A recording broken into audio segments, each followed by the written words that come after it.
కేసీఆర్ హయాంలో తాము ప్రాజెక్టులు ప్రధాన కాలువలు నిర్మిస్తే కాంగ్రెస్ ప్రభుత్వం కనీసం ఉప కాలువలు కూడా నిర్మించలేదు అని, ఏడాది కాలంలో కాలువలు నిర్మించి నీళ్లు అందించాలని కోరుతున్నా ప్రభుత్వం పట్టించుకోవడం లేదని, మల్లన్న సాగర్ ప్రాజెక్టు మూలంగా తాము సర్వం కోల్పోయామని, మా కడుపు నింపిన తర్వాతే బయటకు నీళ్లు తీసుకెళ్లాలని, లేని పక్షంలో మల్లన్న సాగర్ వద్ద గోదావరి జలాలను అడ్డుకుంటామని దుబ్బాక ఎమ్మెల్యే కొత్త ప్రభాకర్ రెడ్డి పేర్కొన్నారు. దుబ్బాక మండలంలోని పెద్దగుండవల్లిలో అధికారులు రైతులతో కలిసి సాగునీటి వ్యవస్థను పరిశీలించారు. బుల్లెట్ వాహనం మీద కుంటలకు, చెరువులకు, కాలువల వెంట కలియ తిరిగారు. మల్లన్న సాగర్ నిర్మాణం మూలంగా తమ గ్రామాలు కోల్పోవడంతో పాటు రోడ్లు దెబ్బతిన్నాయన్నారు.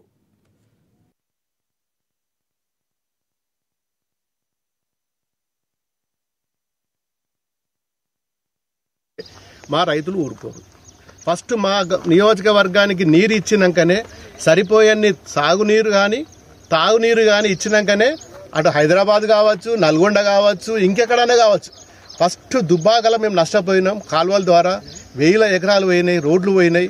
మరి దీడ మొత్తానికి ఉన్న ప్రజలందరూ కూడా వ్యవసాయం మీద బతికేటోళ్ళే. మాకు నీళ్లు ఇవ్వకుండా, మా నియోజకవర్గానికి నీళ్లు ఇవ్వకుండా, మా రైతులకు నీళ్లు ఇవ్వకుండా మీరు హైదరాబాద్కో లేకపోతే ఇంకెక్కడికో తీసుకపోతే ఖచ్చితంగా పంప్ హౌజ్ల కాడికి వస్తాం, ధర్నా చేస్తాం, పనులు కూడా ఆపేస్తాం.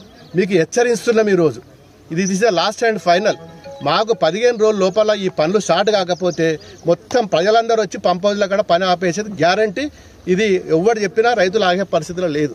ఇలా 1000 మంది, లక్షల ఎకరాలు పంట నష్టం చేస్తుంది. ఇలా